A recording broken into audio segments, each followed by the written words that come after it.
Yo, welcome back to the Cover Zero podcast. I'm one of your co-hosts, Quadri Zayad.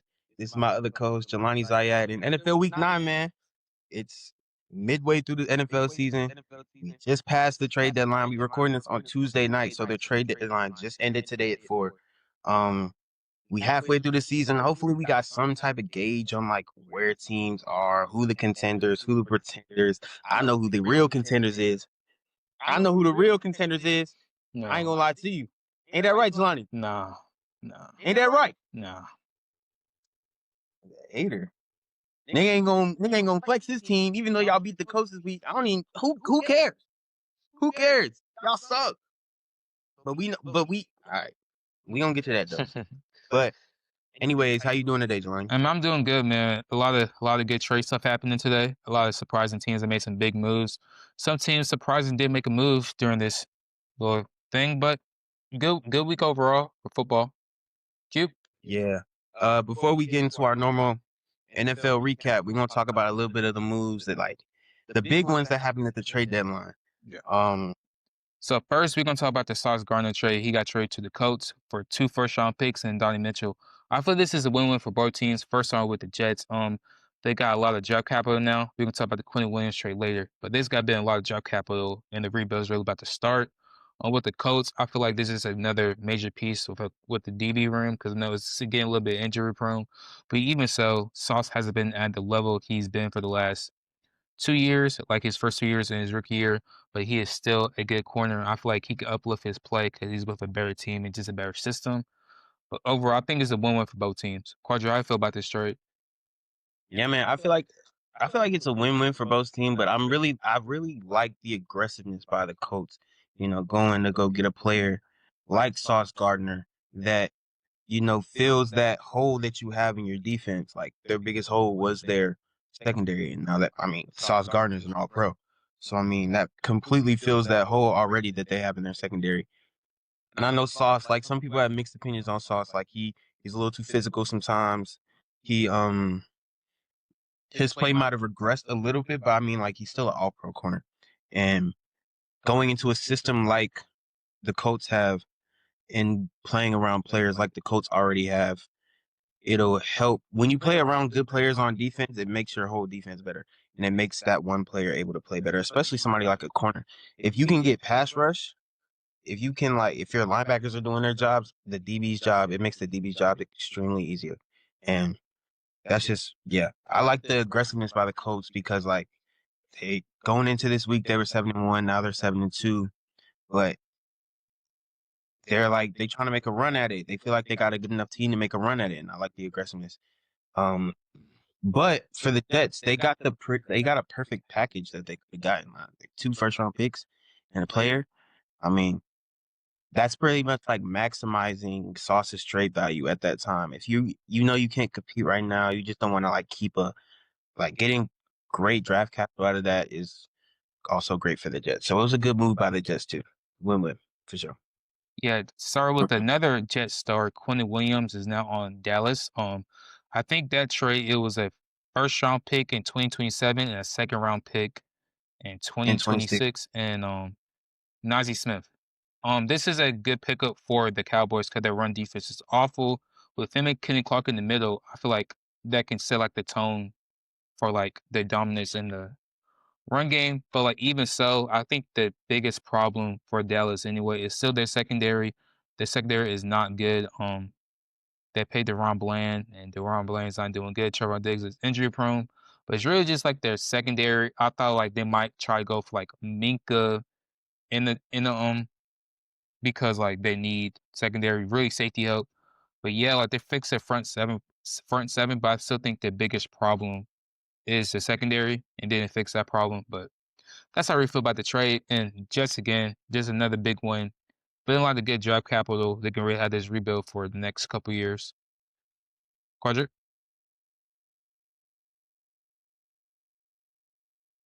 Okay. When you look at the move within itself, just looking at the move solely, it's a good move.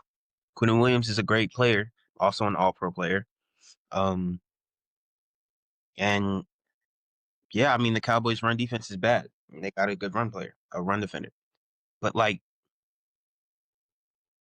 when you look at the moves they made throughout the past few months, getting a guy like George Pickens, then trading away your best player on the team, happening to be on your defense, and then getting Kenny Clark back. Now you're playing. Now you're paying 3 tackles, 20 million, and your run defense is still bad. It's like in the move itself, Quentin Williams is a great player. I'm not gonna hate on a move to get a great player, but like it just doesn't. The whole like positioning of the team doesn't make sense because no, Quentin Williams can be as good as he wants. That defense is still gonna be bad. Like Quentin Williams is gonna flip the defense around. That's not how it's gonna work. Uh, I mean, it's they might be better run defending, but like you said, their pass defense has been like bottom of the league, and they don't have much pass. Like they're still weak at DB. Their linebackers are still subpar, and I mean on the edges they're still not that good unless you're gonna play Quentin or Osa on the edge. Sometimes it's like you know what I mean. This doesn't really move me for their team, but I mean I like the move within itself. If that makes sense, and of course the Jets getting more draft capital, they really locking in on the tank. But they said Garrett Wilson was he's untouchable, which I mean like I mean, is Garrett says like he likes New York though, like he would rather stay. So Garrett Wilson, but I mean so did Sauce, low key, didn't he? man, but like Garrett had like he spoke about like a couple weeks ago when there was like about him for trades. So like even so, I feel like the Jets would like to keep him around because he always had that energy. Also, I mean with Dallas, like if I knew Quinn was on the market, I feel like we could have made this trade before we traded Micah or something.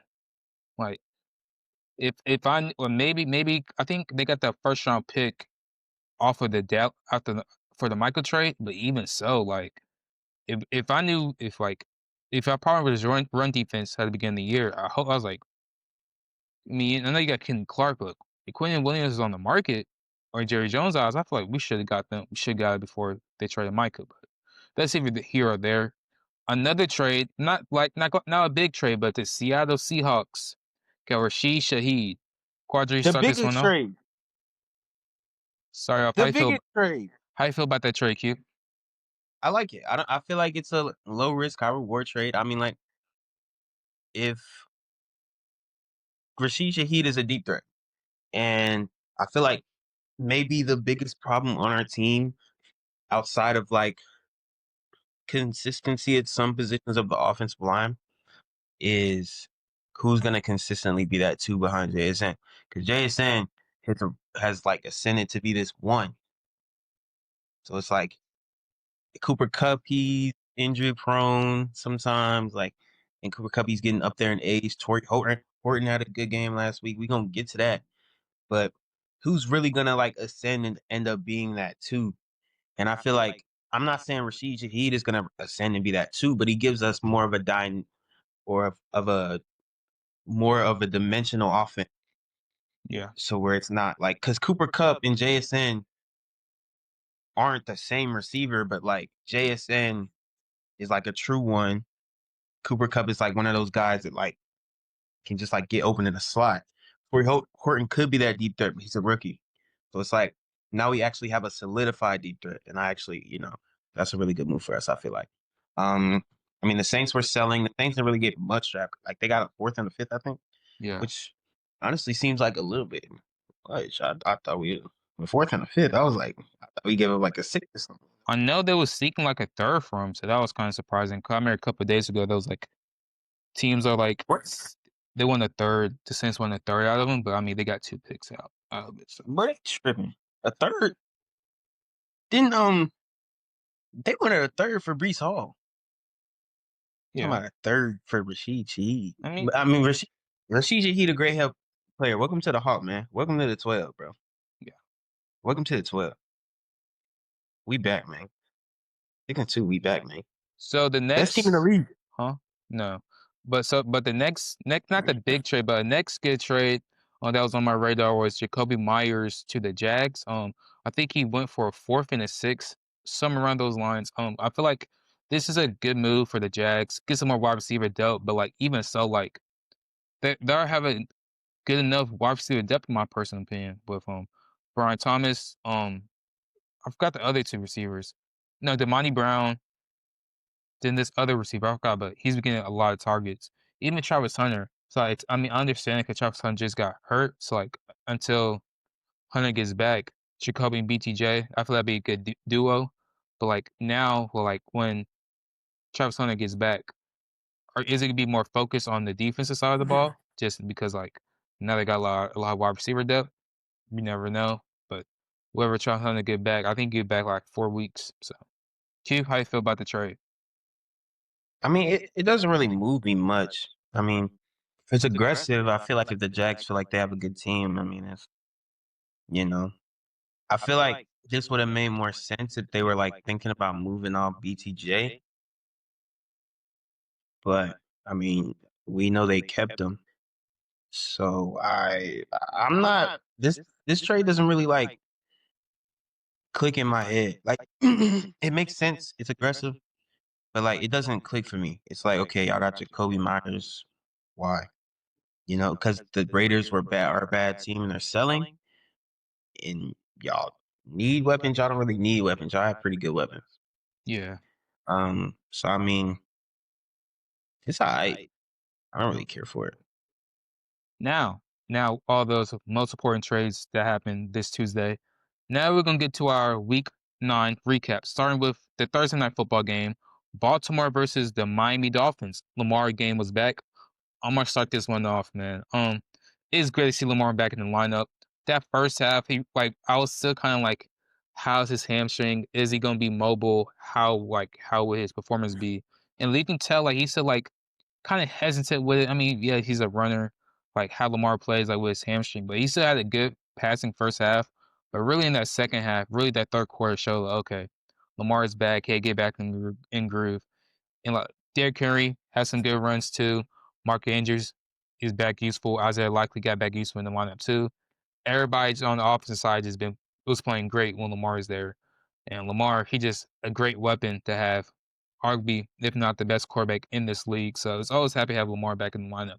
And even so, Baltimore's defense is playing back to their level. I mean, it's like last year how like their first couple weeks they struggle. Then at the end of the next 8 weeks after midseason, they started becoming one of the best defenses in the league over the last mid-season span. So it's always happy to see the Ravens back on track. And because my personal opinion, even though I'm a Steelers fan, I still think the Ravens will win the AFC North. With Miami, I mean, I know like the score kind of looks like they don't score 6 points, but it was a lot of flags in the first quarter, first half, five penalties. I remember the first one, it was like 4th and 2. They was gonna go for it. Then the tackle jump off sides. And after that, they had to kick the field goal and they missed the field goal. So that's a point to knock off the board. Then it was a bad call by the ref. They said Ollie Gordon was supposed to chip him, but he literally just slipped. So that's more points knocked off the board too. Then some bad first half ending adjustments they could have done better to end the half. So, boy, really in that third quarter, they lost that 4th and 2 in the end zone again. So they didn't just convert on their downs when they needed it to be. Um, the defense is still not good as it's seen. Even so, Jalen Waddle was on trade blocks. As you've seen, Denver tried to get him, but Miami wanted a higher price. Don't blame him. Jalen Waddle's a good receiver. But yeah, man, just week after week, this Dolphins team is just not good. But like, it's weird because they do stay in close games, but they's not a good team overall. I don't think they're gonna fire Mike McDonald, I mean McDaniel, because I seen a report that was like they think he will stay for the long term. So even so, Ravens dominant. I just like Lamar's back in the lineup. Quadra, how I feel about this game? Yeah, it's a great game for Lamar to come back and get right. Dolphins aren't a good team, and I mean, I'm not surprised by anything Lamar Jackson. When Lamar Jackson plays, Lamar Jackson is one of the best players in the NFL. Yeah, 18, 23, 204, 4 touchdowns. The offense just runs. The offense is Lamar Jackson. So I mean, the offense gonna run different from Lamar. You know what I mean? Yeah. So Derrick Henry got it going.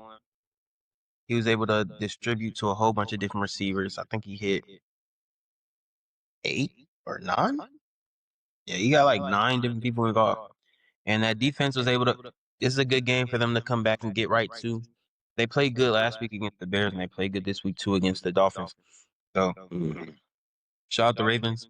Hope they can go on a little run, get back on track. When it comes to the Dolphins, I mean, I don't know, bro. They're also a team that could be like selling. We didn't talk about Jalen Phillips going to the Eagles. Oh yeah. And I mean, like the Dolphins being a bad team, well, were they able to get a third? So that, I mean, that's okay value for like Jalen Phillips, but by the way, played in this game and got a sack. Yeah, I mean the Dolphins. I don't want to talk about the Dolphins. I'm not gonna lie to you. No, I mean, Shout- I understand, man. Like these, like they the Dolphins, continue they're to just like it's disappoint. like I feel like every time I say something about the Dolphins, I say the same thing. It's just like,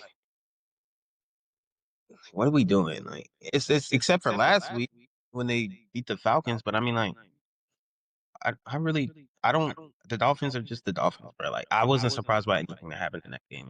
Oh yeah. It was how it was supposed to go, especially with Lamar being back. Yeah. Starting off with our Sunday games, we had the San Francisco 49ers versus the New York Giants. Quadri, start this one off. Shout out San Fran. They got the dub, 6-3. As many injuries that they've gone through, 6-3 is crazy. Um, I was telling you earlier, Yeah. I think that Christian McCaffrey is actually like an MVP candidate, bro. If I think he has like 600 and something receiving yards. Like he already has 1,000. Oh yeah. Combined, yeah. He's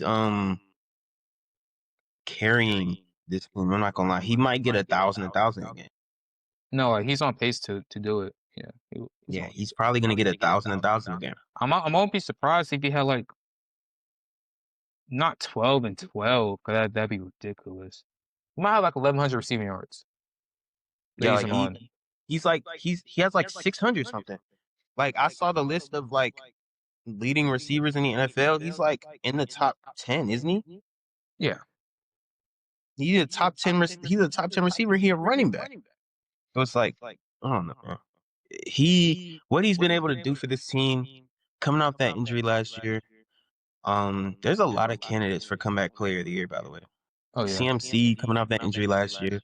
We're gonna talk about some other ones later because I have another player I might want to push a little bit of an agenda on. But shout out Mac Jones. Mac Jones, 1924, 235, 2 touchdowns. Christian McCaffrey was their leading receiver. He had 67 yards receiving.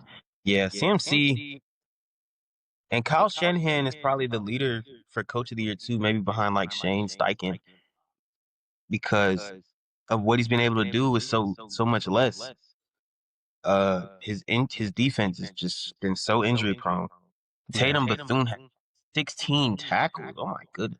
But their defense has just been so like the whole team has been injury prone, and he's been able to keep this team at the top of the league with a depleted roster, and that's impressive. Jackson Dart, he showed another promising game, which is, I mean, you know, it's always promising. Their run game has struggled a little bit because Cam isn't there, but hopefully they can get that going a little bit more. Yeah, their defense didn't play as good. They were to get a little bit of pressure, but yeah, the 49ers really just, you know, they won this game. Shout out to the 49ers. Yeah. Shouts to the 49ers. The offense is really rolling. Really CMC. He's really getting going.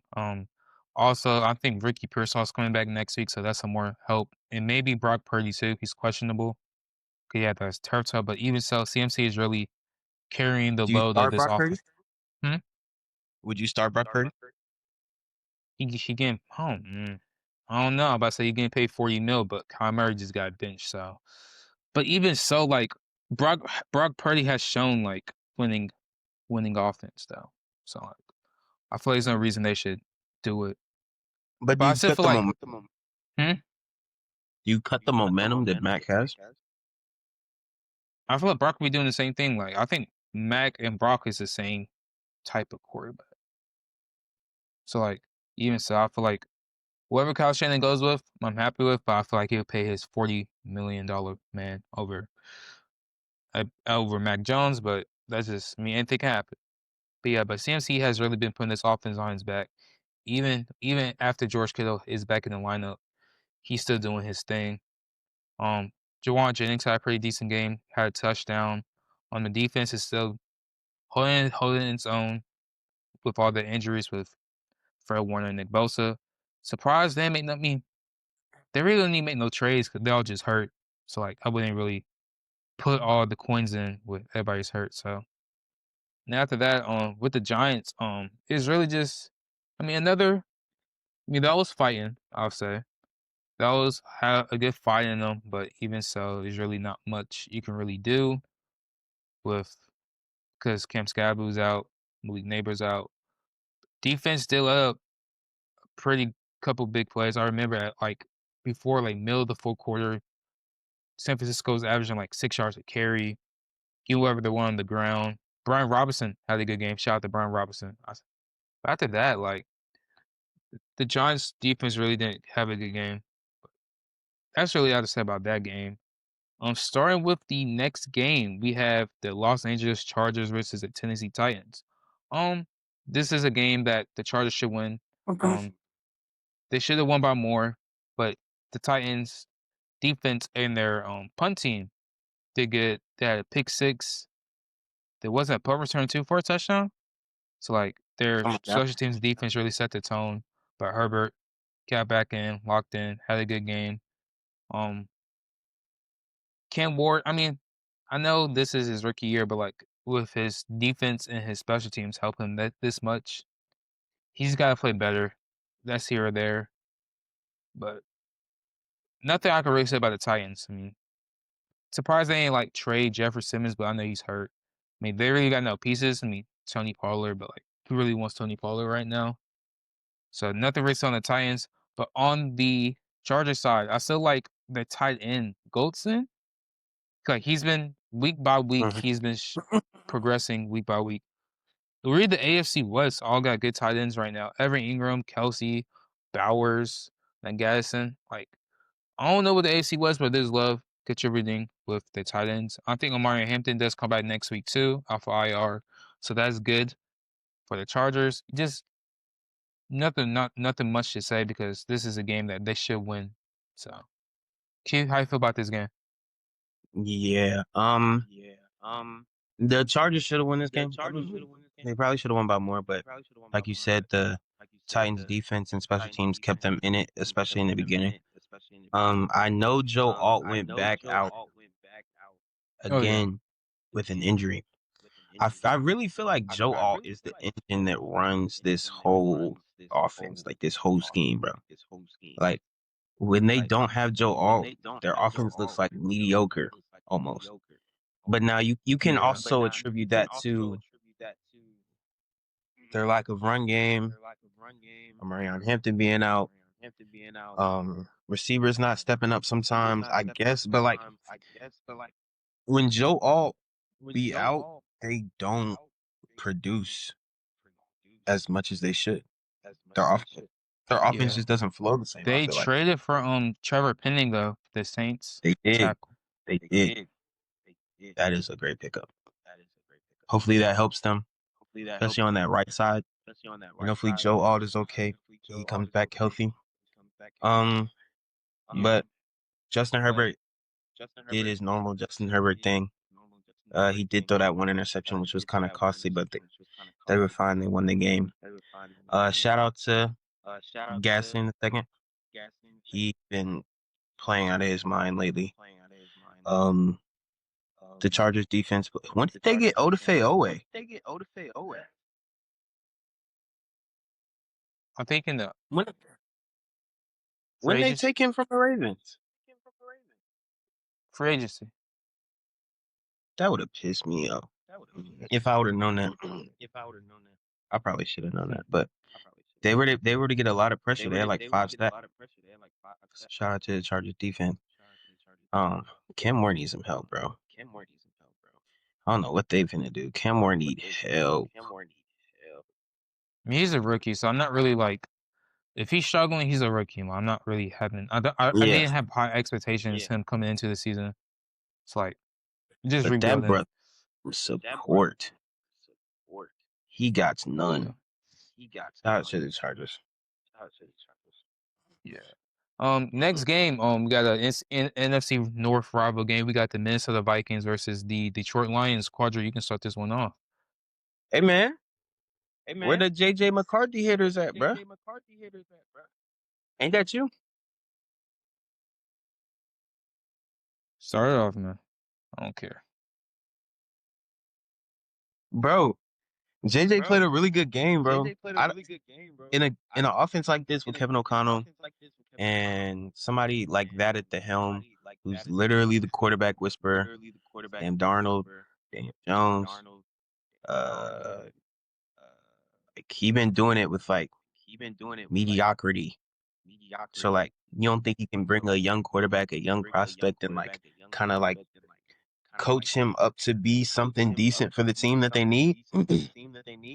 He played a great game. He didn't do much. Like he didn't do too much, but he had a great game. He 14, 25, 143, 2 touchdowns. He had a rushing touchdown. The offense ran smoothly through him. He opened it up a little bit more for him. He was throwing the ball downfield. It didn't look like the Atlanta game. He was able to get out of pressure a lot. And they were able to be like a really good rival team. He played a good defense. The Lions are a good defense with a good DC. But yeah. And then on the other side, the Vikings defense, they got 5 sacks. And they got a lot of pressure on Jared Goff. They got him uncomfortable. That led to the Vikings getting the win. They got the upset.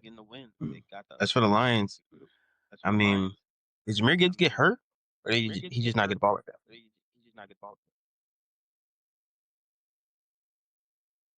It looked like he got hurt. Who got hurt? Did Jahmyr Gibbs get hurt? Nah. He only had 9 carries. He was, Emo had 11. no, he was just getting fucked up. Damn. Can't block nothing, save his life. Like I was gonna talk about that one in my recap, but Yeah. But yeah, the Vikings defense, they made the Lions' whole offense uncomfortable. They didn't let them move the ball like they normally do, set up the run the ball to set up the pass. Jared Goff, he had an okay game. He had no turnovers, but I mean, he was able to. I mean, that outside of that first drive where like Sam Laporta was going crazy, they didn't really get much going on offense for the rest of the day. Shout out to the Vikings for being able to get that done. yeah, man. First start with the Vikings. It was a good offensive game for JJ McCarthy during his first week back. 3 total touchdowns. He had a good throw. I like his throw to Jefferson on that touchdown, and that other throw that Addison on that post corner.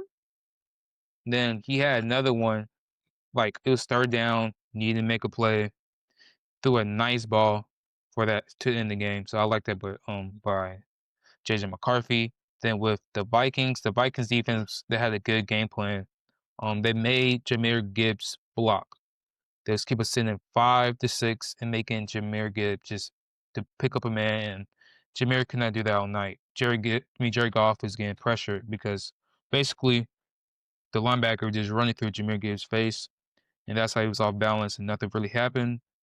Detroit really can never get it really going on 3rd down. That wasn't really getting down third down because like the pressure was getting there. So good thing about Brian Flores. Darren Montgomery did fumble too. Then also like just some field position. Yeah, because that fumble led to like a good field position inside the 20. So also just a good win by Minnesota though. Because now this division is 5-2-1, 5-3, 5-3, 4-4. So like one lost game could get you out the playoffs. Like now Detroit's the 7th seed. So like a lot of stuff can really happen. Still got 9 weeks left. Starting with the next game, we have the Atlanta Falcons versus the New England Patriots. I'm gonna start this one off. Man, just disappointing, man. The Falcons kicker missed a field goal. I think missed a PAT too. It's like they could have won this game because the Falcons defense, the rookies, Jalen Walker and James Pierce both had good games. James Pierce had good pressures, just showing up in the run game. Same with Jalen Walker. He had 2 sacks. So I don't know, man.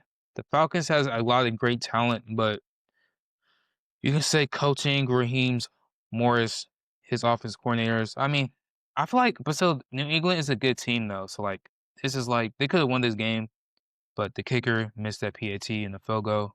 So even so, Mike Penix did play pretty well. Drake London had 3 touchdowns. He was playing great. That was mine. Against Christian Gonzalez and them boys. He had a very good game. So shout out to them. Drake May keeps on having his MVP campaign, doing great as well. He's such a good passer of the football. Even when he's run the ball, he's still doing good with that. Really, because I know they would want him to use his legs more. And week by week, he is losing his legs more. I know he only got 20 yards, but he still 8 carries. Um, Douglas had a good receiving game. He had 100 yards. Just a good team win, stacking up these wins because Buffalo's right there. So just a good win overall by the Patriots. Quadra, how you feel about this game? Um, yeah, good win by the Patriots, but the Falcons, like, I feel like they lose. They be just selling these games, whether it be on special teams, on defense, on offense. They just always seem to find a way to lose. And I feel like at some point that comes back to coaching. And I like Raheem Morris. I like him as a coach, but I mean, at some point you gotta look at you and be like, hey man, you gotta have these boys ready to play or what? You know what I mean? I feel like most of the time they're just not fully locked in. Like I haven't seen a complete game from the Falcons since what? The Bills? And that might have Yeah. been the only one all season. Because I mean, when they played the Vikings, they defense was dominant. Their offense couldn't get it together. They only scored 15 points. Couldn't score. Maybe when they played the Commanders, but I mean, like in that game, they let Marcus Mariota put up 30. You know what I mean? It's just like they can't put together a complete game. I mean, shout out Drake London, 3 touchdowns. That boy was on my bench this week. Who, Drake London? Because yes, I started Zay Flowers. I have Justin Jefferson, JSN, and Zay Flowers. No, look, because he was questionable all week. And Zay Flowers was ready to play on Thursday. So it was either debate, like gamble Drake London being out because he was out last week. So if he was out again this week, I would have been cooked. Or start Zay Flowers on Thursday. I had to start somebody. I ain't gonna bench him again. I don't know what you like. You wanted me to put him in over JSN and Justin Jefferson? Hell no. No, but Anyways, shout out J Walk. He 2 sacks, especially that strip sack. Shit was crazy. Shout out to the young guys on the Falcons defense. Once again, J Walk, James Pierce, Xavier Watts. Feel like they be showing up. They gonna like be the future of this Falcons defense. Anyways, to the winners of the game. Shout out to Drake May, the Patriots. They slowly starting to get Travion the ball some more. Was Ramondre hurt this week? Because he ain't get no carries. I felt like he was hurt. I But think so, yeah. they starting to Yeah, to get at Travion the ball. I let us see it. That's my boy. Ohio State stand up.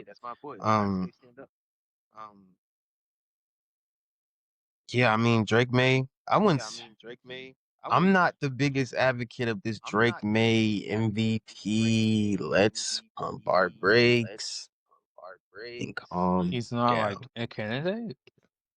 I wouldn't say he's not a candidate, but like you talking about, he's not a leading candidate. Like the other week, he was trying to put him top 3. It's like, whoa. He's on top 3 right now. No, Who's the other three? Who's the three? JT, Stafford, Mahomes. No, JT's out, bro. He had the bad like no, like for running backs, like JT out. I know We're not it's gonna put bro, bro, we're running backs. She got to play perfect every game to win MVP. Like you know this, Q. Like no, you don't have he to had play no perfect. touchdowns and like 45 total yards. You telling me that LaDainian Tomlinson played a perfect game every week when he won MVP? Probably got a touchdown almost every game. He scored 31. He scored 3 touchdowns in damn near every game this season. Anyways, I still got JT in it. And even then, I would have CMC over Drake, man. He got to get 1,000 again. Sam Darnold.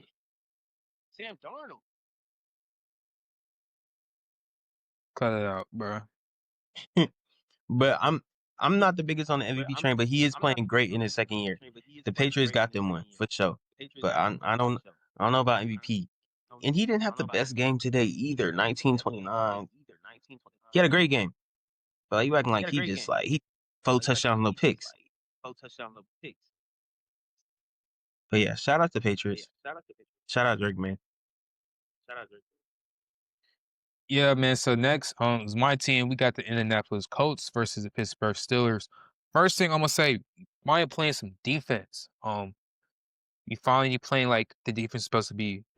We're the most expensive cap for our defense. We made plays. Jerry Ramsey had a good game. Patrick Green had a very good game. T.J. Watt, Hybrid, Peyton Wilson. Our defense probably played a complete game against a very high scoring offense, the Colts. I'm really happy about that. And we saw offense. Aaron Rodgers still playing good. Had 200 yards. Didn't do much because us as a total, we had 6 turnovers. So, like, the field position was good. Jared Warren with 2 touchdowns.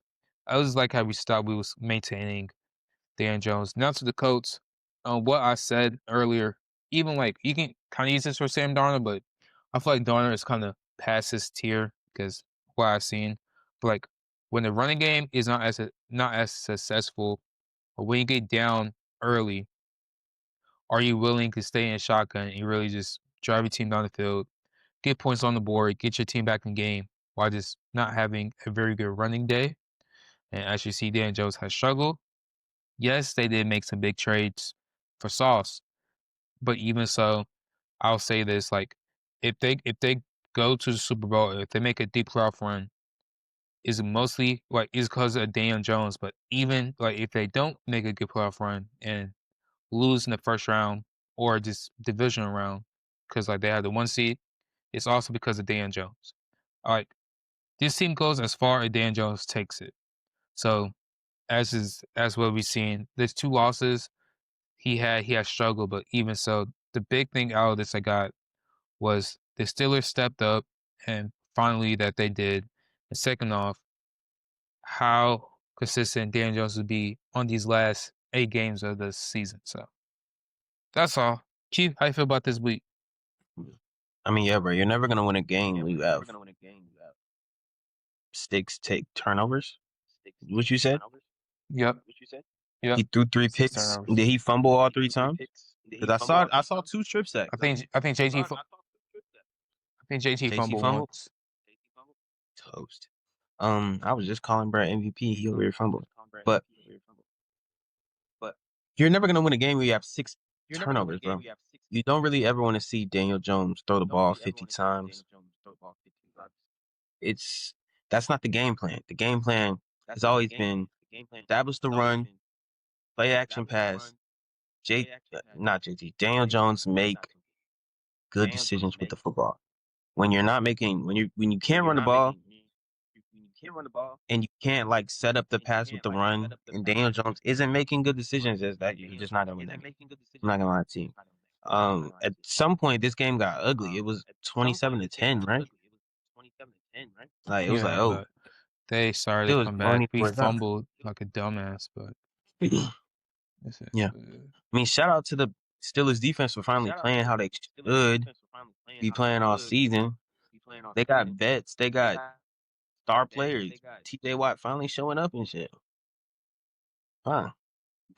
Finally deciding to It show only his gets, gun. bro. You know what I'm saying? Like Derrick Henry, bro. We get better when it gets cold. That's all. Whatever, bro. Highsmith had 2 sacks. Low key the best pass rusher on the team. Yeah, he is. He is? Yeah. TJ's fall off as a pass rusher. I've been said that. When I said it before the season, you was on my ass, bro. Because, bro, I know Anyways. TJ gonna fall off like this. But yeah, Aaron Rodgers didn't have to do much. The Steelers offense didn't have to do much. They had 6 takeaways. When you have 6 takeaways, you're always in good field position. You can always put a point. Hopefully the Colts can bounce back from this. Hopefully this isn't like a showing of like what the Colts are finna be for the rest of the season. Hopefully they can keep playing the great football they were playing because it was entertaining. It was good to watch. It was fun to watch. I enjoyed it. So hopefully they get back on track. Yeah. Shout out to the Steelers, bro. Now I guess the Chiefs though. But yeah, next game we have the Denver Broncos versus the Houston Texans. Squadron, you can start this one off. I know you don't want to start this one off. You a Broncos hater, but the Broncos end up squeezing. Squeeze They everything, squeezed it bro. out. Like this. They squeezed it out, bro. It's just CJ got hurt early in the game, like first quarter. He got his head popped off the turf. I hope he's okay. But I mean, the Broncos found a way to win. I mean, I guess that's a plus. But the Broncos got to be more consistent. Like, I know a lot of Broncos fans, they like, y'all 7-2. Y'all winning games. Y'all got the best defense, one of the best defenses in the league. That's great. But like, you can't sit here and tell me that the consistency of the team doesn't scare you a little bit. Because 18-15 against the Texans, no CJ Stroud. 13-11 against the Jets. But then we'll beat the Cowboys by 20. But the Cowboys have one of the worst defenses in the league. So is that like a? But when I say this a couple weeks ago, I'm crazy. No, but like I'm not. But you were just saying that they're bad. I'm saying this shows concern because they're not bad. I said I said Broncos aren't that good. Bro, you said the Broncos aren't good. To me, bro. You'll be like the Broncos aren't good to me, bro. They aren't that good. But this is also coming from a Chiefs fan. But like no, like I'm coming just as like a football. No, like they're not good, bro. Like yes, they are great. They are a great fourth quarter team. They have a great defense. But Bo Nix is inconsistent as fuck. Nigga had 18 for 37. Like, bro, every single game, even that Giants game, bro, he was like 22 for 40. Like, bro, that's not good. And like, yes, like bro, they finish games. But I'm not. Yes, props. I'm not saying they finish. That. No, they finish football games. Yes, they finish football games. But I don't give a. They're not that good, bro. They're not. I'm not saying that. I'm not saying that they are like this crazy good team. But Jelani, they're 7-2. Boom, right? Pause right there. Well, I say like they aren't that good. Like I don't see them as contenders. I don't see them as contenders. I don't see them making out the first round. I don't see them as a team that can be complete for a Super Bowl. As other people see them as. I don't see them. They're not that good. Could they win the division? Yes. Are they gonna get out the first round? I don't think so. I really don't. It depends on the even so. Like they win this last.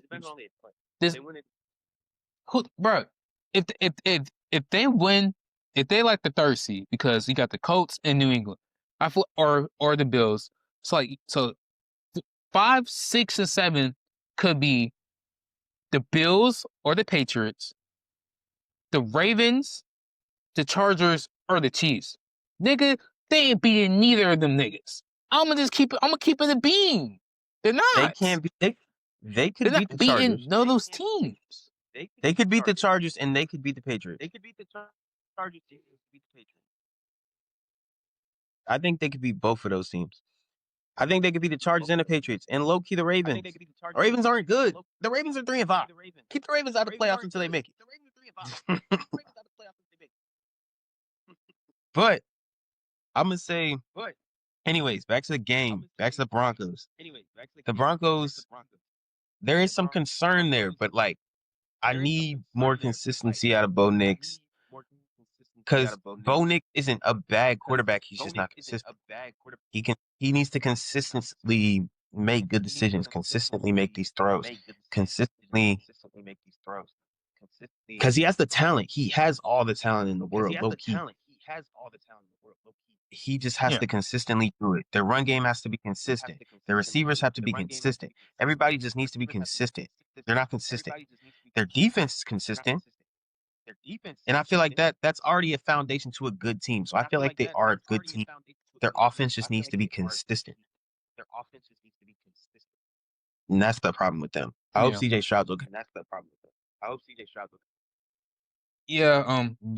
So yeah, CJ Stroud did get hurt, so not really much to say on the Texans side. They really can't do much because CJ was hurt. Hope he gets back. Nothing real serious, and he can come back and play in a week or two. Really about the Broncos, like I said, great defense, great pass rush, best D-line in the league, great secondary, even when pass return is not playing. They still help in the back end. But as I said, Brock Purdy's not the game, in my personal opinion. And I feel like, yes, they're winning games, and that's what you do. You win Is it games. Brock Purdy? But I think this might be like Bo Nix. Bo Nix is not that good. I could see this like a Vikings year in 2022, while they was 13-3. I don't think they're gonna win 13 games, 14 games. But I feel like they might win their division. Everybody's, oh my god, they might then like they got whooped by the Giants. Like, you know what I'm saying? Like I feel like this team, I feel like the team's not ready because Bo Nix is not ready. Yes, you can blame him on play calling, but even so, 18 for 37, like that's not gonna get it done. Even like But bro, these they other weeks, like also he came played back and won, except for that Eagles game. Yes, I know. the They play the, great the defense. Texans. Yes, The Texans yes, defense is like that. I know. But even so, I know the Texans has probably the best defense in the league. I know that, but even so, like it's not even that. Like his play just hasn't been good though. Like even all season, like I haven't been impressed. Bo Nix, like the Eagles game, that probably his most impressive game in my personal opinion. But even so, like we can look at, dang, I'm bleeping, but that Colts game, he missed a couple throws. That Chargers game, he missed a couple throws that could have won the game. Like just, I feel like Bo Nix is not ready to really lead this team to serious contention. But the team of the run is ready. So like, when Bo Nix is ready, I feel like they could be a serious threat to win the AFC. But like, I feel like Bo Nix is not ready, in my personal opinion. So that's why I'm not really high on the It's Broncos. year But 2. even so, they got the win, stacking wins. That's really, huh? It's year 2. What you say? It's yours too. That's what I'm saying. Like he's not ready yet. I'm not gonna like people putting these Broncos teams such a high expectation, and where they don't do nothing in the playoffs, everyone gonna be looking crazy, calling Bo Nix. He's not blah blah blah list, but he's not this. He's just not this right now. He's not that cowboy quarterback. Like people trying to call him like Akeem Talib. I mean, he's a Broncos fan, so you know what I'm saying. Call him the best quarterback in the class. Really, like that's what I'm saying. Like people put so much high expectations on this team, and like when they disappoint, they'll be like, "Oh my God, what should we do? Should we trade Bo Nix?" No, he's not ready yet, and that's fine. But next game, we have the Chicago Bears versus the Cincinnati Bengals. I'm gonna start this one off. The Bengals suck. I mean, this is worse than last year. Like this defense is terrible. I mean, they they allow 166 yards per game on the ground. Really, they had 206 yards on the ground this week. Their running back had 160, Caleb had 53, then DJ Moore even got some too. Like their run defense is terrible. I mean, Shamar Stewart is not playing good. The two rookie linebackers ain't playing good either. Back game sucks. They let up, I think, the 31th ranked pass defense. They let up the 31st most yards. Cowboys is 32nd, so they're just not good. And like their offense, I mean, this is a problem when you pay your three best players all on offense. That's how I wanna, like yes, I love T, but we might gotta just let him go just to build on our defense. Because I feel like for a good team, like a good structure, you gotta have a good defense, and we don't have a good defense. This happens. 47 points. They score with, like, 40 some seconds left in the offside kick. Game should have been over, but your safety doesn't wanna wrap up trying to hit stick close to leveling, good balance, score for the touchdown. Even so, the run defense is not good, the pass defense is not good, so that's really on the Bengals. But even so, the offense is doing good, though. Offense is great. One of the best offenses in the league. Joe Flacco playing at a great level, even with T. Higgins and Jamar Chase. Just sadly, like, they could have been 5-4, be in contention in the hunt for the playoffs, but they can't finish games. Having 38 points plus points back to back games is unacceptable. To the Bears, great win. This is Caleb Williams probably his second best game, but I want to see him do it against better defenses. His two best games of this season was against a 32nd ranked pass defense and 31st. So he's a second year player, so I don't have that much high expectations. But I'd like to see more consistency out of Caleb Williams. But even so, great showing by the offense. Ben Johnson, great mind, offensive mind. So just a good win overall by the Bears. Coach, how you feel about this game? But yeah, since Joe Flacco's been on the Bengals, he's thrown 9 touchdowns and 2 picks in 3 games, and they're 1-2 in those 3 games. So I mean, like, you put up what 33 on the Steelers. They win that game, almost lost it, by the way. You put up 38 last week on the Jets, the worst Yeah. team in the league, and you lose that game. And you put up 42 and you lose this one. It's like, this is worse than last year. And I mean, I was an advocate on like trying to keep the core together of the offense, Joe Burrow, Jamar Chase, T. Higgins, because they produce one of the best offenses in football. But if it's going to mean that you have this terrible unit on defense, then like some got to shake. And I'm not saying that you should give away T. Higgins, but I mean, like, y'all gotta figure something out. Some got to give. As for the Bears, yeah, I mean, Caleb Williams had a great game against a bad defense. But like you said, I really want to see him do it against better teams. Because if you can do it against bad teams, that's cool. But like, I need you to do it against the good ones. John,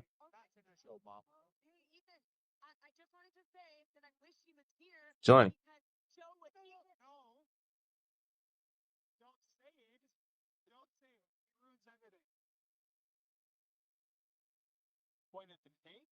Johnny. Shit.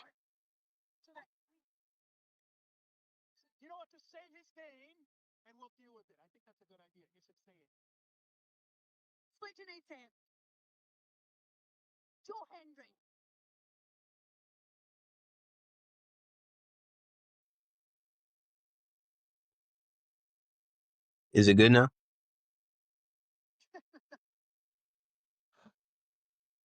You was talking about you should start your thing back over. All right. You was talking about Yes, Joe. about the Bengals.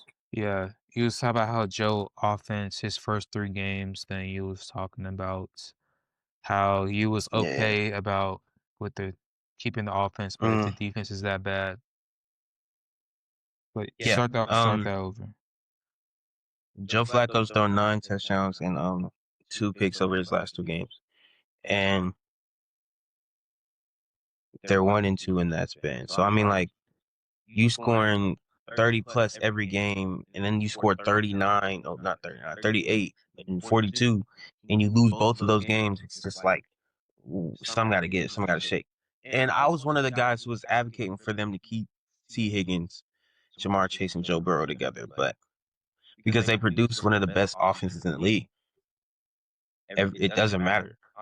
They don't even have like the best run game. They still produce one of the best offenses in the league. But something has to give at some point.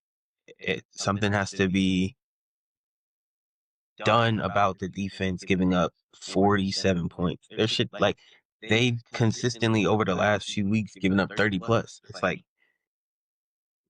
y'all can't do that and expect to compete, especially when you have players like Joe Flacco at 40 some years old playing out his mind. You know what I mean? Yeah. But as for the Bears, like you said, Caleb Williams had a great game, but it was against a really bad defense. I want to see him play better against good defenses or average defenses. He's had 2 great games, and they both came against really bad pass defenses. And they were able to get the run game going. 25, Kyle, he was going off. He had 176, 6.8 to carry. Even their backup running back had 37 yards on 5 carries. So, I mean, like, they were just able to do whatever they wanted. Colston Loveland had him a little breakout game. Hopefully they get him more involved in the offense. But this was just straight offense, no defense. Neither defense showed up. The Bears were able to create a couple turnovers, but nobody pulled up to play defense today. The Bengals got an onside kick, and they didn't even win the game. They scored a touchdown, got the 2-point conversion, got an onside kick, and then scored again, and they lost. Yeah. Because they couldn't stop a defense in 50 seconds or an offense in 50 seconds. Yeah, something got to give. Something got to shake. Somebody got to do something. I ain't gonna lie. Somebody got to do something. Next game we have the Carolina Panthers versus the Green Bay Packers. Carter, start this one off. Shout out the Panthers, bro. Being able to beat a team like the Packers. The Packers are weird to me. They play. I feel like they play to their competition. They play the Browns, they lose. They play the Cowboys, they give up 40 points. They play the Panthers, they lose. It's like, who are y'all? Like, are y'all good or are y'all bad? Like, y'all got to pick one. Like, are y'all good or are y'all like average? Like, are y'all the best team in the league or are y'all like okay? Because y'all dominate the Steelers last week. Tucker Kraft getting hurt, bro, tearing his ACL. That sucks. That literally sucks. He was their best weapon because he was so good after the catch. It brought a whole different dynamic to this offense. Josh Jacobs got going a little bit, but like they gotta be more consistent. It's weird how they play. They gotta either be, and they lost at home. It's like y'all gotta either be that team that's just really good, or y'all like middle of the pack with it. Y'all inconsistent. It's like the Broncos, but they're better than the Broncos. You know what I mean? Yeah. As for the Panthers, shout out to Panthers. Bryce Young, he got it together after he threw that pretty bad pick, but he got it together. Rico Dowd, boy, he basically got the whole backfield now. They said Chuba Hubbard move, bro. It's Rico Dowd time. He on pace for 1,000 this year. I think he's still a top 5 rusher, 130, 25 carries, 2 touchdowns. Bro, he carried this whole team. Bryce only had 11 completions, and Rico went for 130. And like, bro, come on, it's crazy.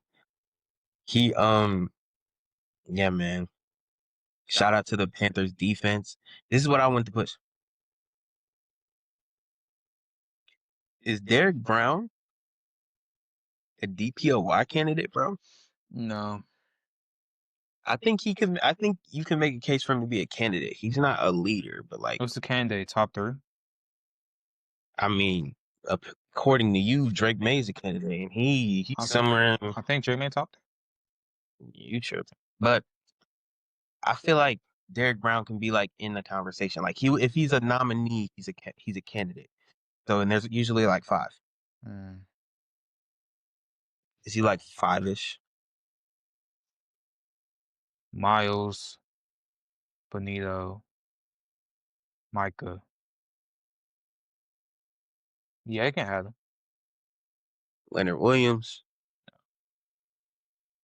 In a 4th and 5 spot, I think only 3 people that really deserve MVP vote. I mean DPOY votes are those 3 players I just named. For sure. But yeah, bro. Yeah. Anyways, what about like? Never mind. Fred would have yeah. been one if he never got hurt, but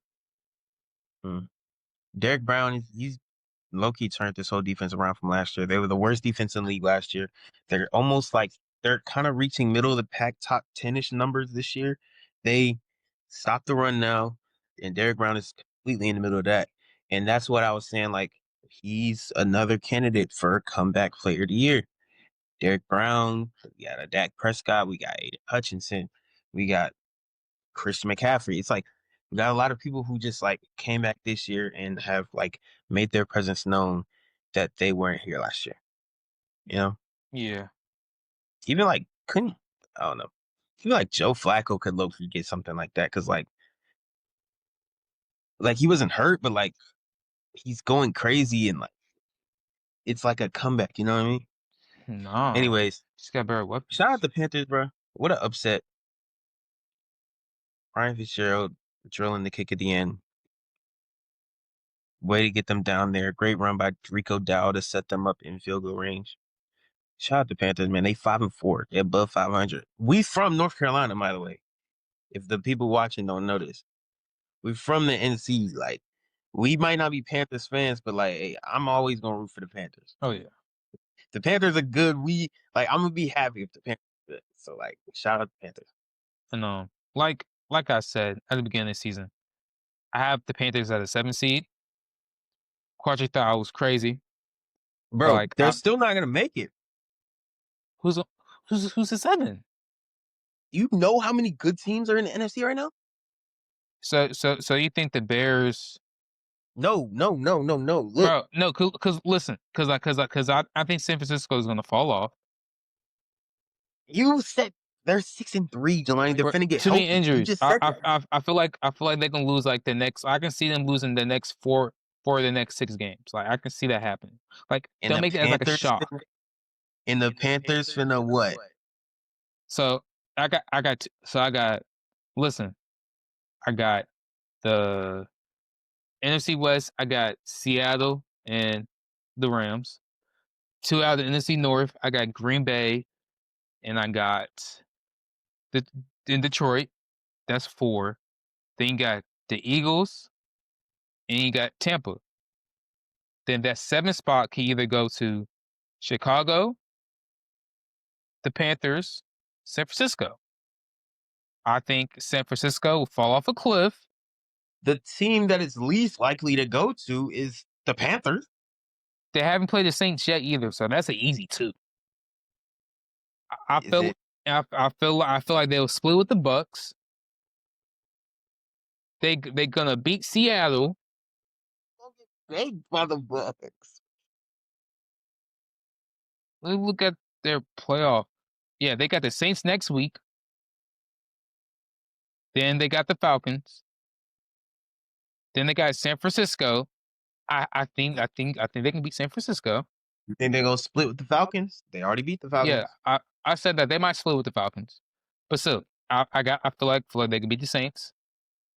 They might lose against the Falcons. You think they gonna beat San Fran? Yes, I have that in my record prediction. I feel like they can beat San Fran. We gonna come back to this in week 12? Yeah, that is the Rams. Okay, L. The Saints again. I feel like they're gonna split with the Bucks. So either week 15 or 17. Then they be in Seattle. All right. So that's 5-4. Right. 6-4, 6-5. Be realistic, 7-5. They're not touching us. 7-6. They're not touching. 10-7. They're not touching us. 9-8 maximum. No. Whatever. Like I said, I like it when the Panthers are good, but you be saying some unrealistic stuff. But Whatever. even so, back to what I was saying. What Quadri said, Green Bay plays to the level of competition. They'll beat good teams like Detroit. They'll terrorize teams like Washington.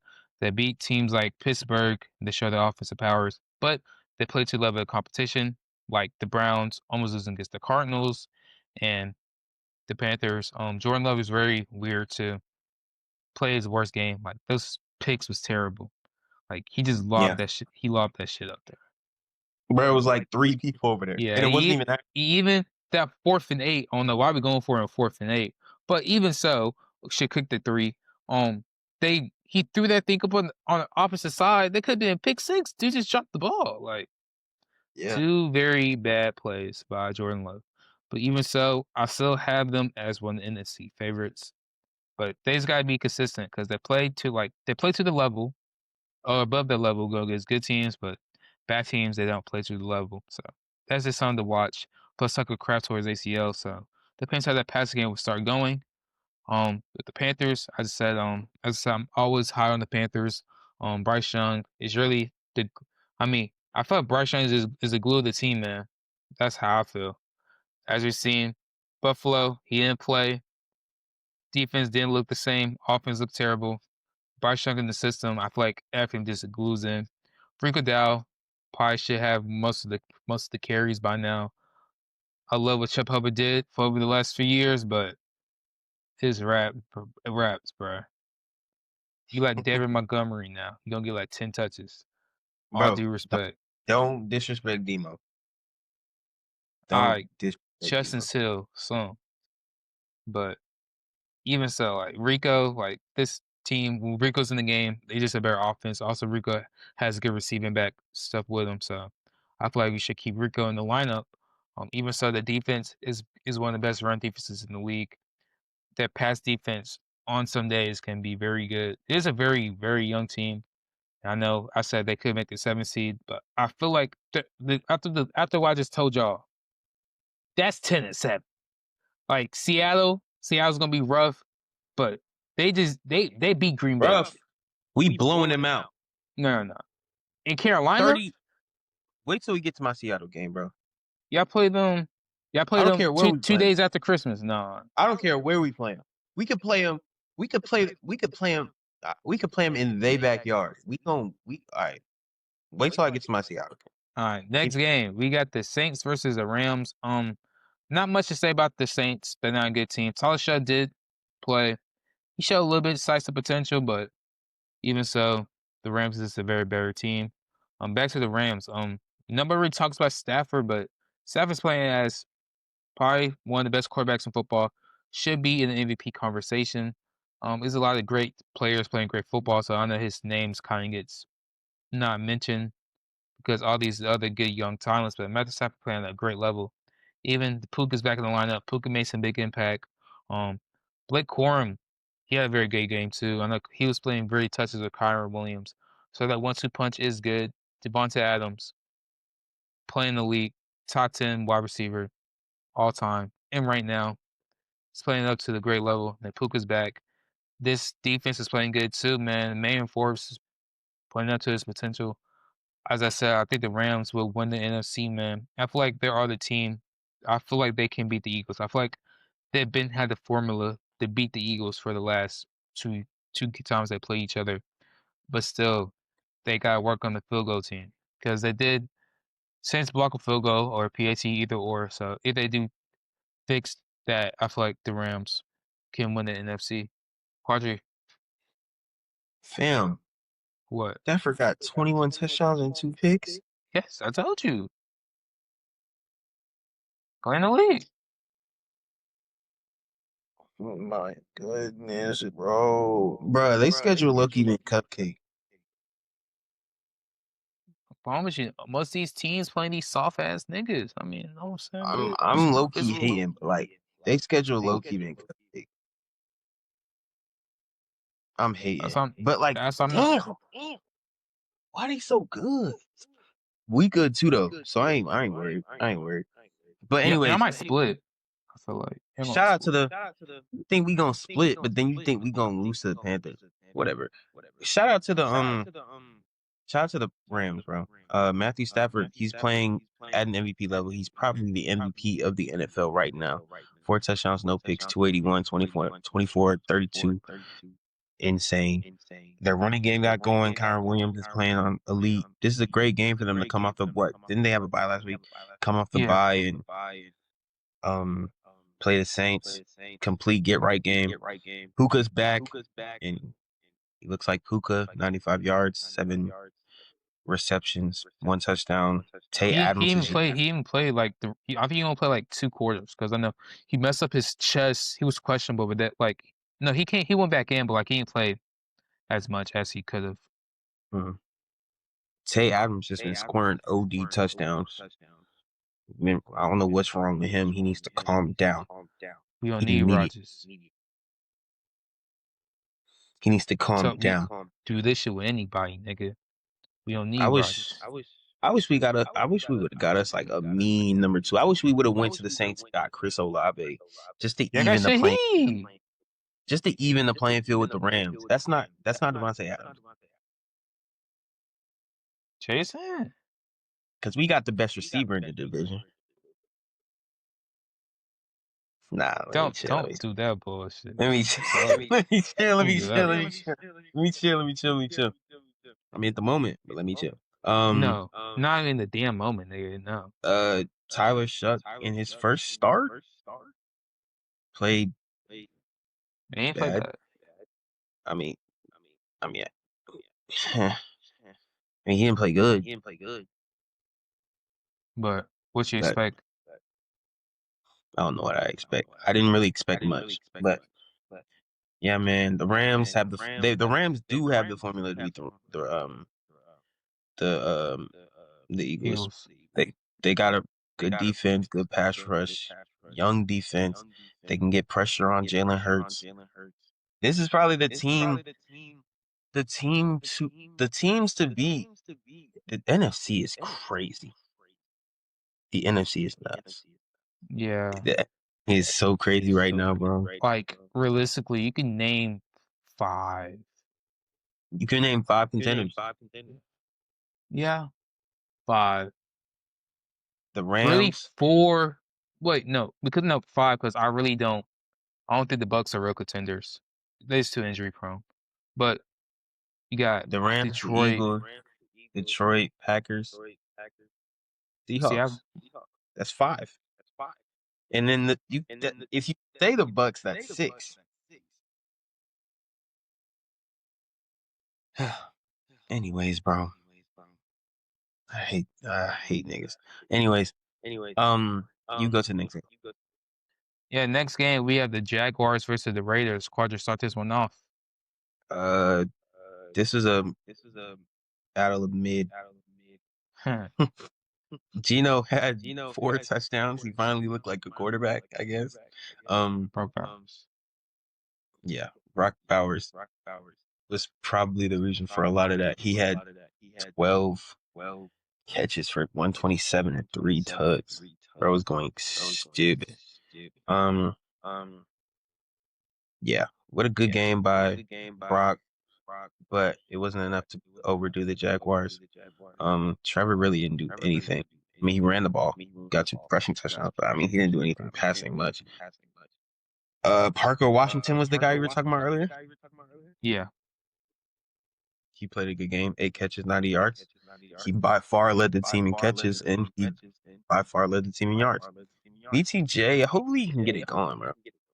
He been looking. Bro, you lucky my fantasy team low key stacked, but I don't know. When we get to the playoffs, bro, my fantasy team, bro, I'm gonna need him to step up, bro. That's what the Raiders, did they go for 2 in overtime? No. Because like the Chiefs game, I kind of went to the Chiefs game. I can't. Like, I seen him with the OT, but like Mahomes got the ball left with like 30 seconds left. I was like, yeah, get that shit out of my face. But what a game by Brock Bowers wasn't enough to get the dub. I didn't, even though this game was good, I really didn't care about this game. Yeah, like Quadri said, battle in the mid. I mean, it was always good to see Brock Bowers back in the offense. I feel like Brock Bowers really helped Gino with his game. As you see in the only game when Brock Bowers was 100% healthy was New England, and Gino had a good game. So I feel like Brock Bowers can really help Gino with his offense a little bit more. Defense not really good. But Trevor, man, he gotta just not consistent, man. Hopefully Jacoby Myers helps out a little bit, but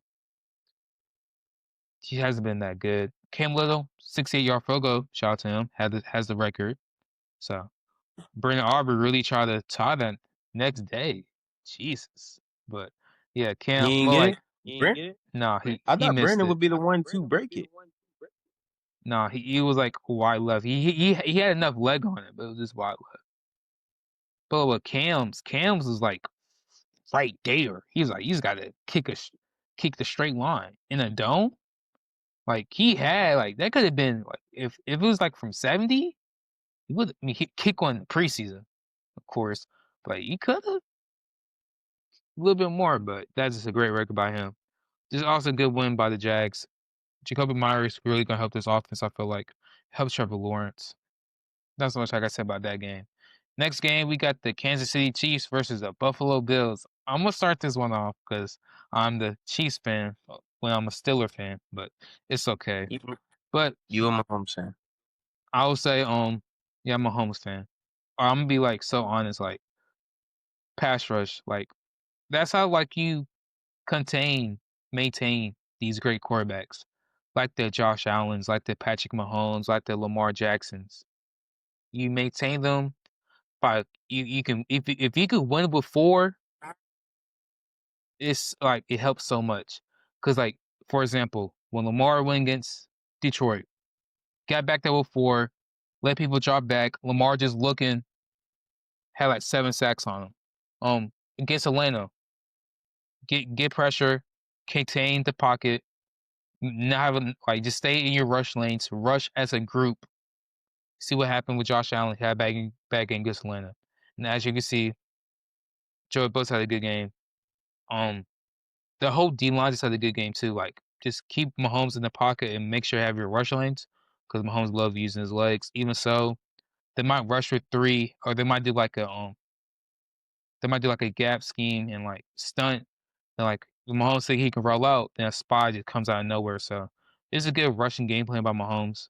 I liked it by Buffalo. Even Cole Bishop had a good game. I made a video about him earlier in the week. He had a good game. They really did control on third downs, make it third and longs and stuff like that. And Josh Allen, he had a pretty good game too. No, he had a very good game actually, not pretty good.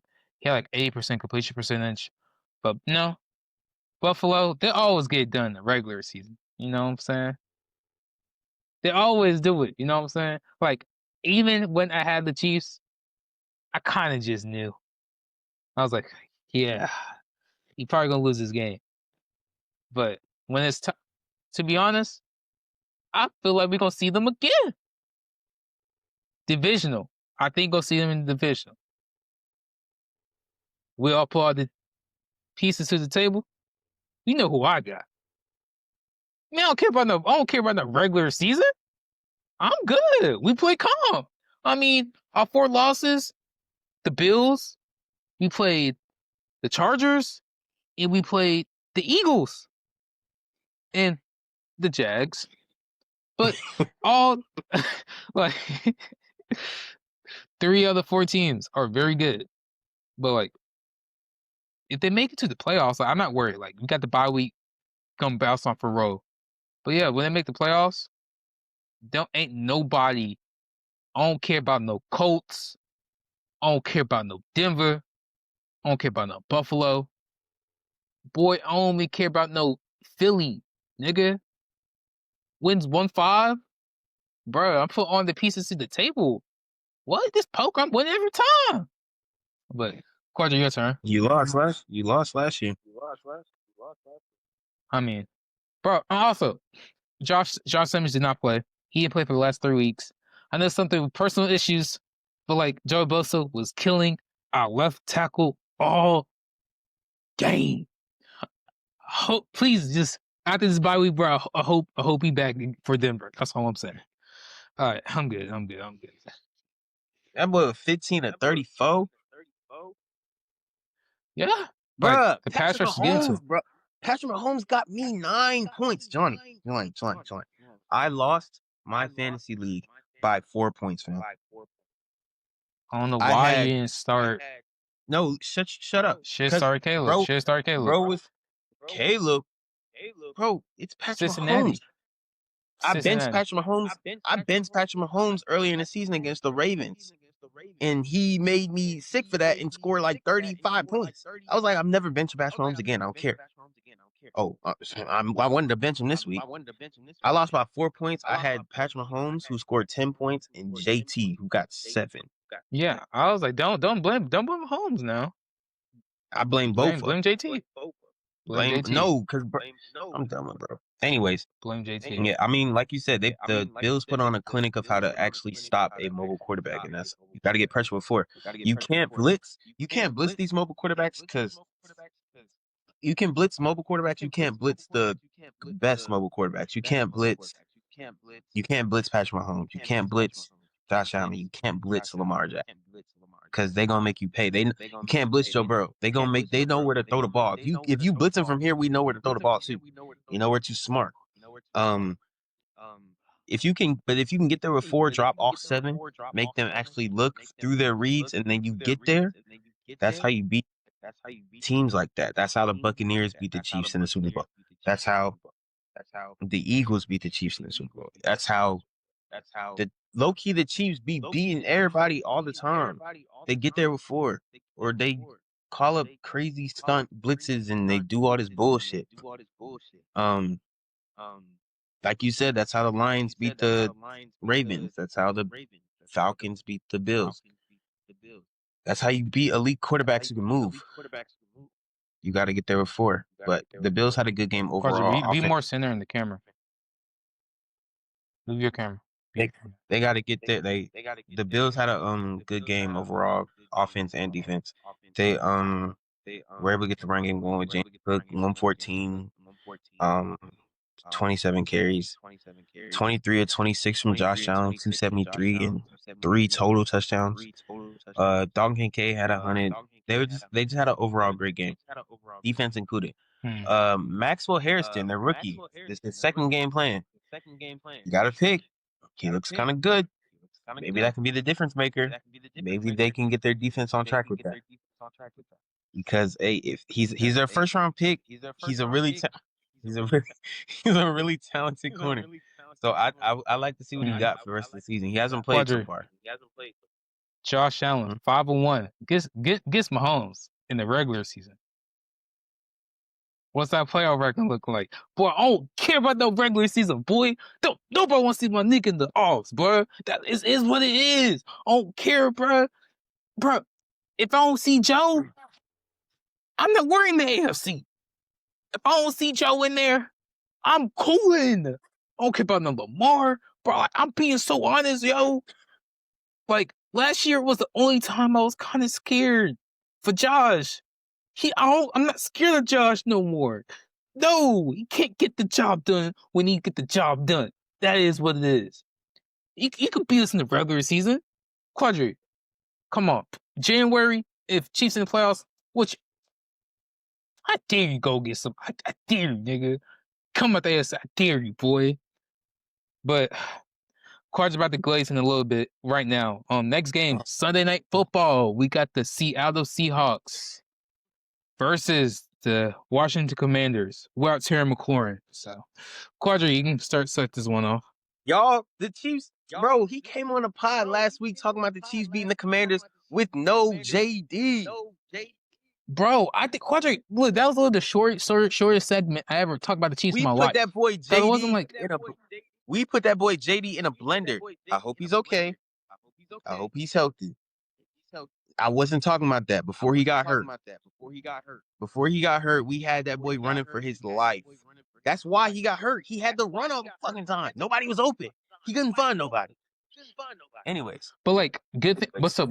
Sorry, cut you off. But like, it just dislocated his elbow. It's not like career ending. Like he could really be back in 4 to 5 weeks. I'll just sit his ass down, like, cause he just dislocated his elbow. But like, nigga, that shit. I will bad. Like, cause like even so, like I have a like my old teammate Bryce. He had the same injury as JD5, and he was back. Did you watch it? But yes, you saw it. Like my friend Bryce. Yes, my friend Bryce had the same injury. It was a dislocated elbow. He got back in 5 weeks. But me, I'm sitting JD5 ass out the rest of the season. We're trash. Just sit him. But go back and talk. Yeah. I hope JD's good. That shit was disgusting to watch. I'm gonna start that off by saying that. Like, that shit was nasty. Nobody ever I didn't want to see that, but I'm glad he's good, you know? Hopefully he's good. He's just good. I just hope he's good. Anyways, I love my team, bro. This is like it's really like I'm not even just saying this because I'm a Seahawks fan, bro. This is literally one of my favorite teams to watch play football in the NFL. We're just a good, sound team. Let me start with the defense. Like I said earlier, AP was out there running for his life. We were getting there before. We have guys up front who can just play. We got Leonard Williams, who's a DPOY candidate. I don't care what nobody say. We got Bryce. This We got our first round pick from last year. Why am I blanking on bro's name? Why am I blanking on my boy's Byron name? Murphy. Byron Murphy. Byron Murphy. Byron Murphy. We got him. First round pick from last year. We got our edges. We got DeMarcus Lawrence. We got Boye Mafe. We got Uchenna Nwosu. We got Jaron Reed as a backup D tackle. We got a rotation. We have great players up front. And then we got Ernest Jones. I hope he's okay. He hurt his knee in the game. We got Ernest Jones, who's the leader of our defense. He's the linebacker. He's ascending as one of the best linebackers in the league. Greg Thomas is playing good. He's a really great blitzer. We had another linebacker in there who's low-key going crazy. Anyways, whatever. And then our DBs, we also have Derek Hall also coming off the edge, whatever. And then our DBs, bro. Josh Jobe, I hope he's okay. He got hurt in the game. But Tariq Woolen came in, he played good football. We got Devin Witherspoon back. He came in and played good football. Darion Kendrick, he's still great. He's been playing great since he's been on the team. We got Nick. I don't know how to say his last name. We got Nick. He got a really long. You probably didn't even say that. You known for saying names wrong. I'm not gonna say what you said. Nick Imawari. Nick Emmanwori. Yeah, that's how you say his name. Nick Emmanwori. But he was going crazy. By the way, the linebacker I was talking about earlier, Tyreek Knight, he's good. Nick Emmanwori, bro. He's just all over the defense, bro. He'll blitz sometimes. He's over there in the slot, locking up Zach Ertz. Bro, come on, bro. And then we don't even have Julian Love, bro. We don't even have Julian Love yet. Kobe Bryant back there at safety. He was a slot corner, but he has safety now. What's our name? Ty Akuda. He got his first pick. He a rookie, undrafted. He a baller, low key, bro. Mike McDonald has, I don't know, he's like we had all the personnel all along. We don't have new players. This isn't a whole bunch of new people. Like Nick Emmanwori's new. Ernest Jones been on the team. Leonard Williams been on the team. It's just like he's bringing all these players together in the perfect scheme, and he's maximizing their potential, and it's beautiful to see. To the offense. 17 of 17 to start the game, Sam. That's how you feeling? 4 touchdowns first in the second quarter. He had 4 touchdowns. I thought he was 21 for 21. No, he was 17 of 17. He ended up throwing his first incomplete pass. That was the fade ball to JSN where Marshawn Lattimore ended up tearing his ACL. Oh, damn. Yeah, I turned that shit off for halftime. But, bro, 17 to 17, 4 touchdowns, 1 pick, 330, bro. 21 to 24 to end the game. Sam Darnold was like, this is probably the best game he's played as a Seahawk, and he's had some great games. This is probably his best one. If he can play, I don't think he's obviously not gonna go 17 to 17 every week. That's the franchise record, by the way. But if he can keep doing what he's doing, making great decisions, our offense, Clint Kubiak, oh my gosh, Clint Kubiak. The way Clint was, I'm gonna get to that. But if he can play at that level consistently to where he's making great decisions like that, throwing the ball on the money like that, just in rhythm like that, it's gonna be hard to beat us. Clint Kubiak, the way he runs our offense, we run the ball on early downs. And a lot of times we set up that like with play action, and we run a lot of play action shots, play action like deep middle of the field routes, like deep crosser, stuff like that. Deep posts, mid post, like we run a lot of routes off play action, and the way we scheme it, JSN was in the backfield sometimes, running routes out the backfield. It's like, oh, we trying new stuff. We getting JSN the ball no matter what. 8 catches, 129. He's still leading the NFL in receiving yards by 100. It's beautiful to watch, bro. It's such a good team to watch, and it's not just good to watch because we're good. It's just a really well coached and schemed team, and we put the NFL on notice, man. We not to be played with. I ain't gonna lie to you. We're not to be played with. Bro, this man just went on a whole glaze fest for 10 minutes.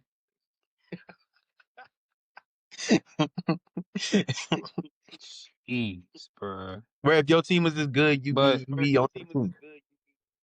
Bro, we just beat the number one I let seed. you get it off with I ain't- Mahomes all the time. I let you get it off with Mahomes all the time, bro. Don't nobody want to hear you just talk about Mahomes. Our seriousness though, Ho Jane Darius is no, he's good. He's out for like 5 weeks, but I wouldn't play Jane Darius for the rest of the year.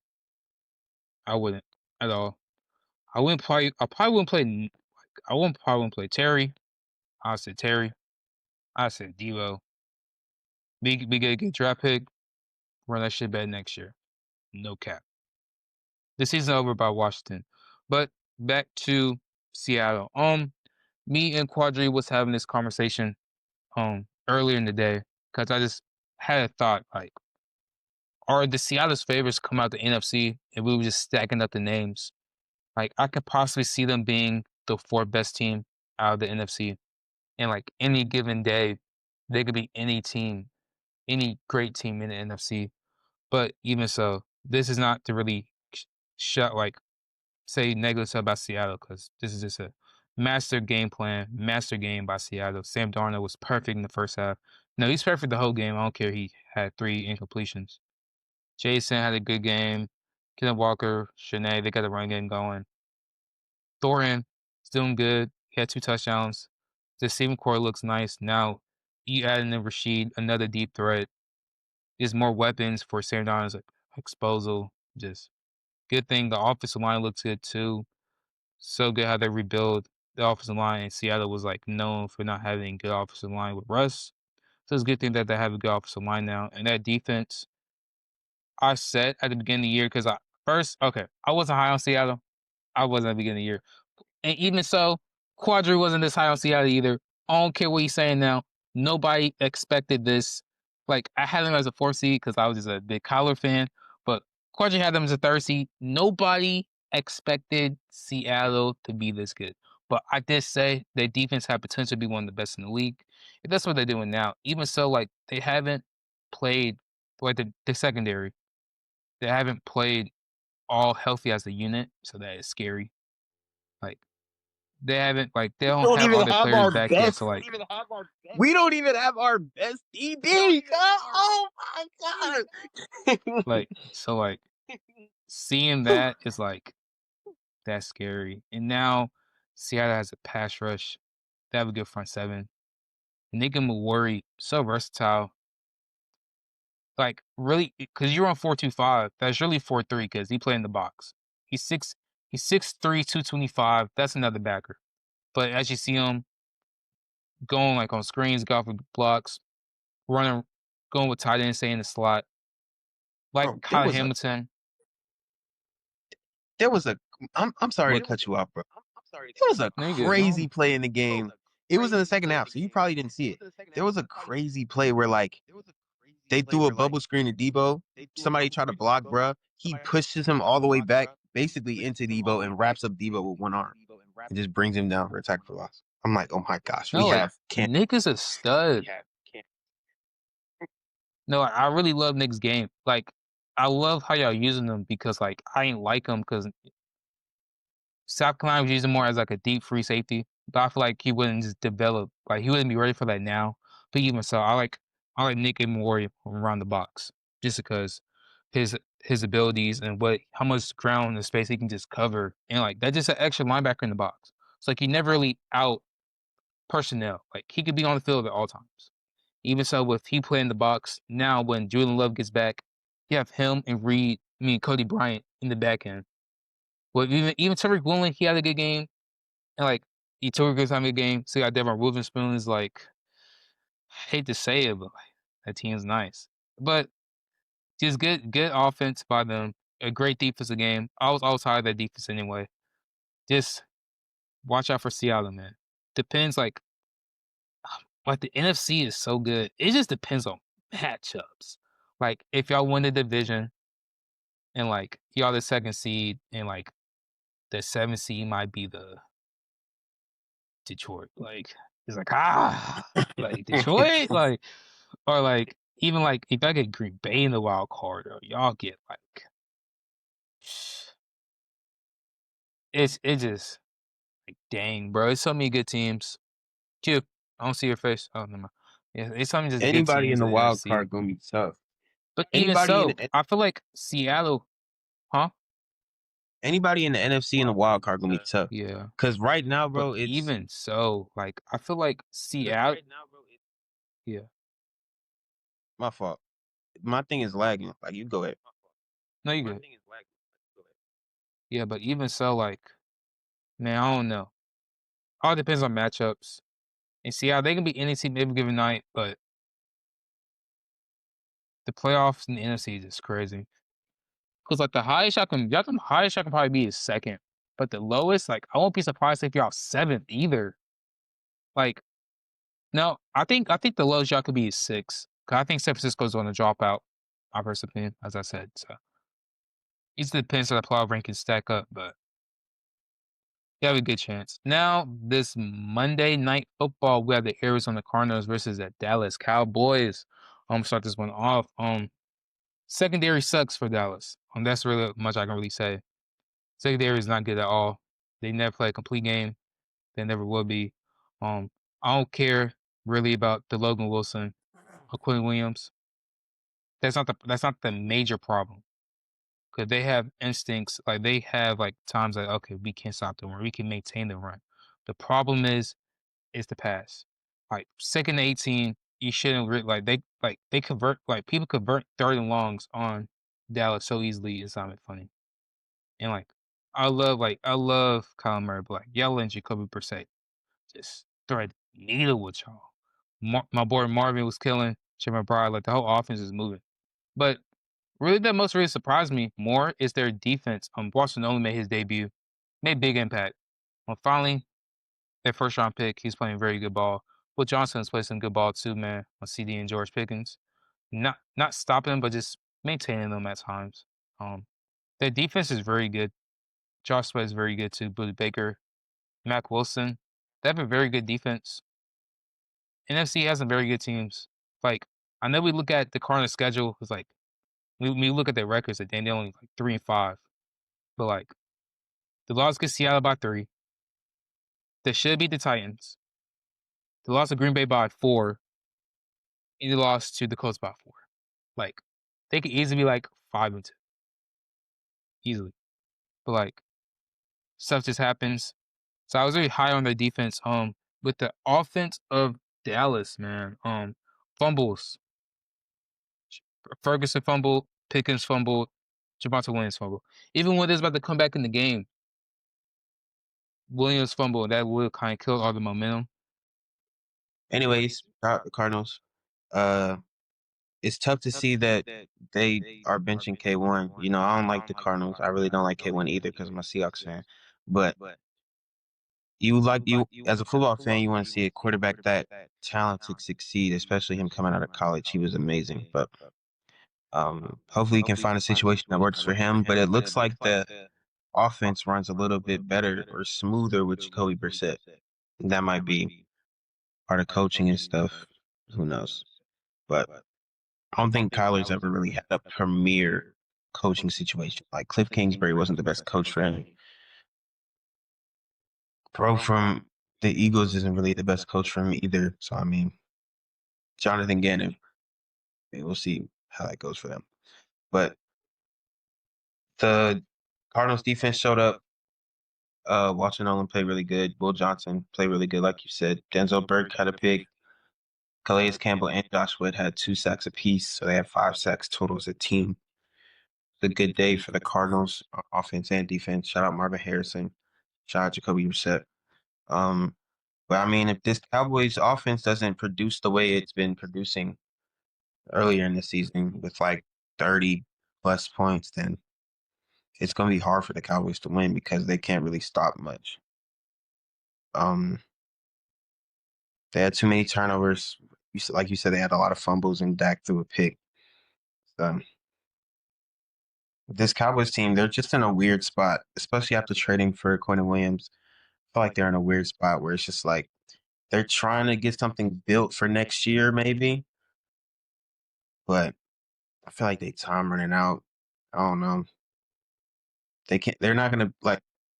They should never trade Micah, bro. Anyways, yeah. Shout out the Cardinals though. Yeah. Also, now we're gonna go to our one quick answer on Week 10 picks. Starting off, we got Thursday Night Football. We got the Raiders versus the Broncos. I got the Raiders. I got the upset. Playing bro, Broncos.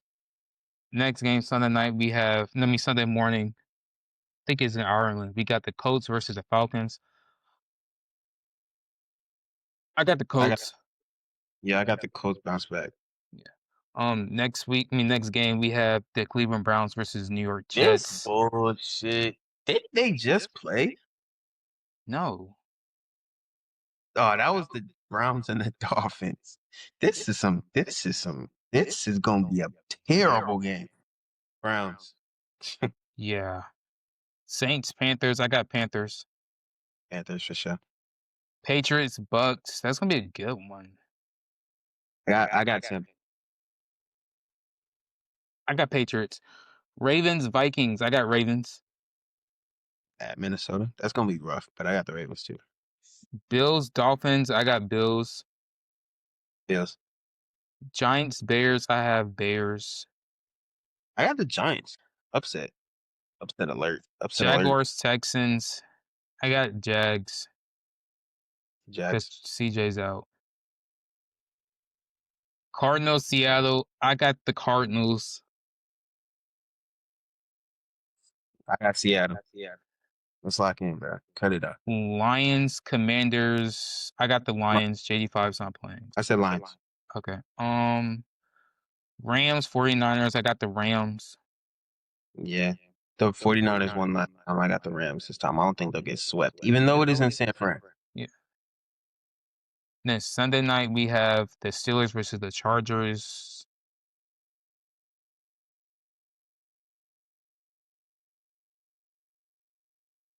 I got Steelers.